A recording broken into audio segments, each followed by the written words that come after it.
রমজান মাসটা হচ্ছে রহমতের মাস। আর এই মাসে সবাই কম বেশি আল্লাহর ইবাদত করে। এটা হচ্ছে আল্লাহর ইবাদত। মানুষকে দেখাইলে তো আর লাভ হবে না, তাই না? তাই যাকে দেখানোর জন্য আমরা একটা মাস কষ্ট করি, শুধু তাকে দেখাইলেই তো হলো। রমজান মাসের সারা দিনটা আমার এভাবেই কেটে যায়। আর রমজান মাসটা বিশেষ করে আমার অনেক বেশি ভালো লাগে। বাসার কাজকর্ম, আল্লাহর ইবাদত, ইফতারি বানানো, সেহরির জন্য রান্না করা, এসব করতে করতে আমার দিনটা পার হয়ে যায়। তো আজ বাসায় যেসব কাজ করেছি সবকিছুই আপনাদের সাথে শেয়ার করব। ভিডিওটি না টেনে পুরোটা দেখবেন, ইনশাল্লাহ ভালো লাগবে। সো হ্যালো এভরিওয়ান, আসসালামু আলাইকুম সবাইকে। আশা রাখছি আল্লাহ পাক আপনাদের সবাইকে সুস্থ রাখছেন। আলহামদুলিল্লাহ, এখন আমি অনেকটাই সুস্থ হয়ে গেছি। এই তো সকাল সকাল ঘুম থেকে উঠে আগে বাবুকে নাস্তা করিয়ে নিয়েছিলাম। আমরা যেহেতু রোজা আছি, ওই জন্য রান্না বাড়ার কোনো চাপ থাকে না সকালে, শুধু বাবুকে একটু খাওয়াতে হয়। তো এই যে বাবুকে ঘুম থেকে উঠিয়ে আগে নাস্তা করিয়ে নিয়েছি, তারপরে যে সবকিছু সুন্দর করে পরিষ্কার করে রেখে দিচ্ছিলাম থালা বাসনগুলো। আর আমার বাচ্চাটা না অনেকটাই বেলা করে ওঠে ঘুম থেকে। এখন যেহেতু রমজান মাস, ওই জন্য আমিও একটু বেলা করে ঘুম থেকে উঠি, তাহসানও আমার সাথেই ওঠে। একটু রাত করে ঘুমোই, ওই জন্য সকালবেলা একটু বেলা করে ওঠে। কালকে ইফতারি বানানোর সময় আমার এই কড়াইটা পুড়ে গেছিল। আমি দুইটা চুলাইতে তাড়াহুড়ো করে রান্না করতেছিলাম, দুইটা চুলাই অন করে রেখেছি, আমার আর খেয়াল নাই। আমি একটা চুলাতে ভালো করে রান্না করতেছি, পাশের চুলাতে খেয়ালই করিনি। পরে দেখি যে কড়াইয়ের উপরে ঢাকনা ছিল অবশ্য, ওই জন্যই আমি বুঝতে পারিনি। পরে যখন ঢাকনাটা উঁচু করি তখন দেখি দপদপ করে আগুন ধরে উঠেছে। আমি এত পরিমাণে ভয় পেয়ে গেছিলাম, দৌড় দিয়ে তো রান্নাঘর থেকে বের হয়ে গেছি। তারপরে ভাবলাম যে যেহেতু বাসায় আমি ছাড়া আর কেউ নাই, তাহলে এখন সবকিছু মেনটেন আমাকেই করতে হবে। তারপরে দেখি কড়াইটা একদম অনেকটাই পুড়ে গেছিল। কড়াইয়ের ভিতর পানি দিয়ে রেখে দিয়েছিলাম। বাড়িওয়ালিদের সেই কাজের খালাকে দিয়ে আমি এই কড়াইটা পরিষ্কার করিয়ে আনছি কালকে। উনি যখন কাল কাজে আসছিল তখন আমি তাকে বলে দিয়েছিলাম যে আমার এই কড়াইটা পুড়ে গেছে, আপনি আপনার বাসায় নিয়ে যেয়ে সুন্দর করে পরিষ্কার করে এনে দিবেন। তো উনিও নিয়ে গেছিল বাসায়, নিয়ে এত সুন্দর করে পরিষ্কার করে এনে দিয়েছে আমার এই কড়াইটা। কড়াইটা ছিল হচ্ছে তেলের কড়াই। তবে আমি তাকে জিজ্ঞাসা করেছিলাম যে আপনি কড়াইটা কি দিয়ে পরিষ্কার করেছেন। উনি বলেছে বালু আর হচ্ছে ছাই আর হুইল পাউডার, এগুলা দিয়েই ধুয়েছি, সমস্যা নাই, আপনি রান্না করতে পারবেন। তো ওনার কাছ থেকে নেওয়ার পর আমি আরো একবার সুন্দর করে ধুয়ে নিয়েছি।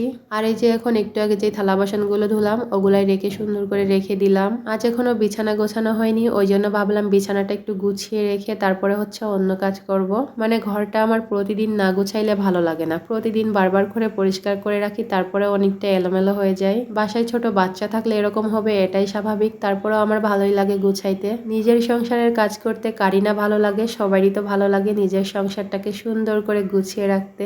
আমি যখন থেকে সংসার জীবনে পা দিয়েছি তখন থেকে আমি আমার সংসারটা সুন্দর করে গুছিয়ে রাখার চেষ্টা করি। এত এত কাজ করার পরও কেন জানি আমার একটুও কষ্ট হয় না, আমার আরো ভালো লাগে। বাসাটা একদম পরিষ্কার পরিচ্ছন্ন করার পর মনে হয় যে এখন শান্তি পেলাম। ভিডিওর প্রথমে একটা কথা বলেছিলাম যে রমজান মাসে সবাই কম বেশি আল্লাহর ইবাদত করে। যারা জীবনে কোনোদিন এক ওয়াক্ত নামাজও পড়ে না তারাও কিন্তু রমজান মাসে ভালো হয়ে যায়। রোজা থাকে, নামাজ পড়ে, বেশি বেশি করে আল্লাহর ইবাদত করে, আল্লাহ যেন তাদের গুনাহ মাফ করে দেয়। ওইরকম ভাবে সবাই কম বেশি আল্লাহর ইবাদত করে, এটা তো আর ভিডিও করে দেখানোর কিছু নাই, তাই না? আর এটা আপনাদের দেখাইলে কি কোনো লাভ হবে? যাকে দেখানোর তাকে দেখাইলেই তো হলো। আমার কয়েকটা ভিডিওতে কিছু কিছু কমেন্টসে দেখলাম রমজান মাসে আল্লাহর ইবাদত বেশি বেশি করে করবেন, এগুলা কমেন্টস করেছে।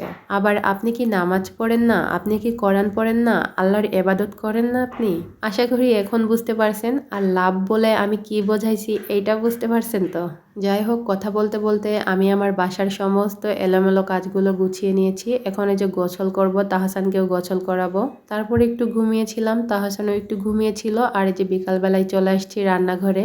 আর রান্নাঘরে আসার মানেই তো হচ্ছে কাজকর্ম, রান্নাবান্না এইসবই। তো আমি আগেই ফলমূলগুলো কেটে রেখে দিচ্ছিলাম, এগুলো আগে করলে একটু ভালো হয়। ইফতারের আগে করতে গেলে একটু ঝামেলা হয়ে যায়, তাড়াহুড়োর উপরে করতে হয়, আজানও দিয়ে দেয় মাঝে মাঝে।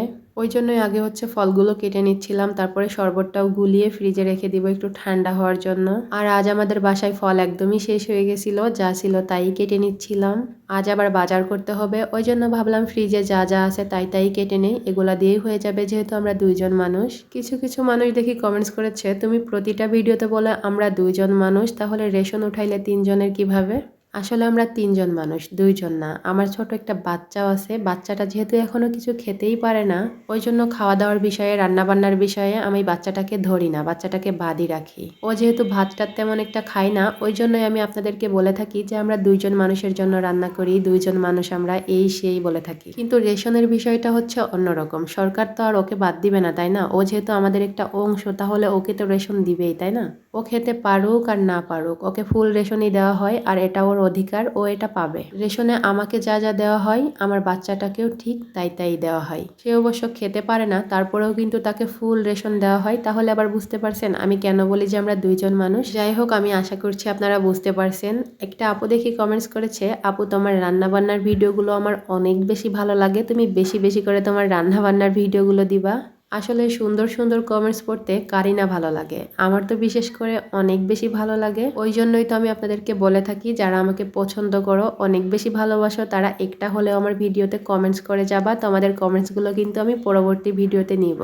অবশ্য সুন্দর সুন্দর কমেন্টস হলে আমি না পড়ে থাকতেই পারি না। আমার রান্না বান্নাও বুঝি আপনাদের কাছে ভালো লাগে। আচ্ছা ঠিক আছে, এখন থেকে আমি রান্না বান্নার ভিডিও রেগুলার দেওয়ার চেষ্টা করব। কিন্তু আজ আমি কোনো রান্না বান্নার ভিডিওই করতে পারিনি। ইফতার টাইমে একটু তাড়াহুড়ো হয়ে গেছিল, যার কারণে রান্নার ভিডিওটা আমি করতেই পারিনি। তবে ইনশাল্লাহ পরবর্তী ভিডিওতে আমি সবকিছুই দেওয়ার চেষ্টা করব। বাসার কাজকর্ম, রান্না বান্না সবকিছুই রাখবো ইনশাল্লাহ। তো যাই হোক, এখানে যে আমি শরবতটাও বানিয়ে নিচ্ছিলাম। আজ বেশি শরবত বানাবো না, 1 গিলাসই বানাচ্ছিলাম, কারণ আমার হাজবেন্ড আজ বাসায় ইফতার করবে না, কারণ তার ডিউটি আছে, সেখানে ইফতার করবে।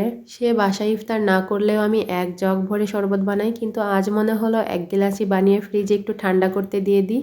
বেশি খেতে ইচ্ছা করতেছিল না, ওই জন্যই 1 গিলাস বানিয়েছি, পরে আবার একটু সেলাইন গুলিয়ে খেয়ে দিব। এইবার রমজানে হচ্ছে বেশি একটা পানির পিপাসা লাগে না, ঠান্ডা পানি তো খাওয়াই লাগতেছে না, এটা হচ্ছে আল্লাহর রহমত। আর এত এত বাতাস হয়, রোজা তেমন একটা বোঝাই যায় না, অনেকটাই ঠান্ডা আছে এখনো আমাদের এইদিকে। যাই হোক, আমি হচ্ছে শরবতটা বানিয়ে ফ্রিজে রেখে দিয়েছি। আজকে শরবতটা একটু সিম্পল রাখার চেষ্টা করেছি। তারপরে এই যে একটা জিনিস বানাবো, এখন এই যে মরিচগুলো সুন্দর করে ধুয়ে হচ্ছে মুছে নিয়েছিলাম, এখন এই যে কেটে নিচ্ছিলাম কুচি কুচি করে। এই মরিচগুলো হচ্ছে কুচি কুচি করে কেটে তারপরে হচ্ছে ভাজতে হবে, ভেজে তারপরে মুড়ির ভিতরে দিয়ে তারপরে খাওয়া হবে। ওই জন্যই আমি এভাবে করে কুচি কুচি করে সবগুলো মরিচ কেটে নিচ্ছিলাম। অনেকগুলা মরিচ নিয়েছিলাম এখানে, একদম টাটকা। আমার হাজবেন্ড নাকি এটা খেতে অনেক বেশি পছন্দ করে, সে আমাকে শিখিয়ে দিচ্ছিল কিভাবে করতে হবে। অবশ্য আমি কোনোদিন এটা করিনি। আমরা যখন ছিলাম না তখন নাকি সে এভাবে করেই মুড়ি খেত। লাইনে থাকতো তো, ওই জন্যই তো যখন ইচ্ছা তখন এভাবে মরিচ কেটে মুড়ি মাখিয়ে খেতে পারতো না। ওই জন্য মরিচ সুন্দর করে বাসা থেকে ভেজে নিয়ে এসে তারপরে মুড়ির ভিতরে দিয়ে বয়েমে রেখে দিত, যখন ইচ্ছা তখন আবার খেয়ে নিত। সে আমাকে এইগুলা বলেছে, ওই জন্যই তাকে আমি এতগুলা মরিচ ভেজে দিব এখন, তারপরে সে মুড়ির ভিতরে দিয়ে খাবে। আসলে সে মুড়ি খাইতে অনেক বেশি পছন্দ করে। তবে এটা কিভাবে ভাজতে হয় আমি এর আগে কখনো ভাজিও নাই, জানিও না। সে আমাকে বলে দিয়েছে, আমি ওভাবে করেই ভেজেছি। এই যে একটা তেলের কড়াই নিয়ে নিয়েছি, তার ভিতরে এভাবে করে হচ্ছে মরিচগুলো ঢেলে দিলাম আর একটু লবণ দিলাম, মানে পরিমাণ মতোই দিয়েছি। এখন এই যে কড়া কড়া করে ভেজে নিব। আমার ভিডিও দেখতে দেখতে যারা এই পর্যন্ত চলে আসছেন, তারা অবশ্যই একটা হলেও সুন্দর কমেন্টস করবেন। আজকের ভিডিওটি এখানেই শেষ করে দিচ্ছি। নেক্সট ভিডিওতে আবারও দেখা হবে। সবাই সুস্থ থাকবেন। আল্লাহ হাফেজ।